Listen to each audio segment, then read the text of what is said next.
ఇక విశాఖ 4వ పాదం, అనురాధ, జ్యేష్ఠ నక్షత్రాలతో కూడుకున్నటువంటి వృశ్చిక రాశి వారికి ఆదాయం 11, వ్యయం 5, రాజపూజ్యం 2, అవమానం 6.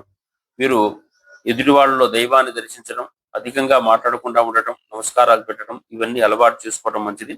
అదేవిధంగా గురుగ్రహ సంచారం కూడా ప్రస్తుతం అంత అనుకూలంగా లేదు. ఆ అనుకూలంగా లేని సందర్భాల లోపల ఈ జూన్ వరకు ఉండే సందర్భం లోపల మాత్రం కొంచెం అనుకోని ఇబ్బందులు, చికాకులు ఏర్పడే అవకాశం ఉంటుంది.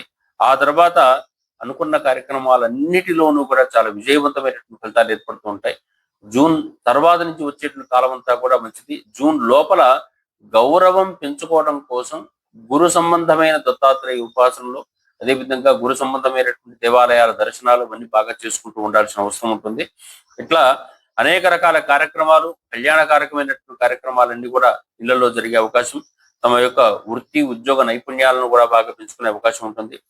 శని సంచారం అనేటటువంటి దానివల్ల వీరికి ఆలోచనల లోపల కొంత ఒత్తిడి ఏర్పడుతుంటుంది. కొంచెం అనుకున్న పనులు, మనస్సులో అనుకున్న భావాలకు జరిగేటువంటి పనులకు మధ్య లోపల రూపకల్పన విషయం లోపల కొంత ఒత్తిడి ఏర్పడుతున్నా కానీ కాస్త దాన్ని సంయమనం పాటించేసి మనసును దైవికంగా మార్చుకునేటట్టయితే ఆ లోపం కూడా తగ్గిపోతూ ఉంటుంది. సంతాన విషయం లోపల కొంత ఎక్కువగా ఆలోచనలు పెంచే అవకాశం ఉంటుంది. క్రియేటివ్ థాట్స్ కొంచెం తగ్గే అవకాశం ఉంటుంది. జాగ్రత్తలు తీసుకుంటూ ఉండాలి.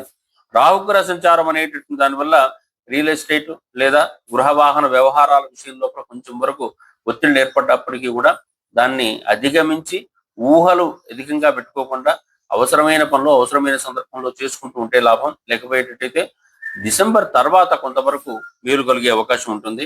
కేతుగ్రహ సంచారం ఈ సంవత్సరం అంతా కూడా మంచి ఆనందాన్ని ఇస్తూ ఉంటుంది. వృత్తి ఉద్యోగాదుల్లో కొంచెం జాగ్రత్త వహిస్తే సరిపోతుంది. ఈ సంవత్సరం మొత్తం కూడా చాలా మేలు కలిగే అవకాశం ఉంటుంది.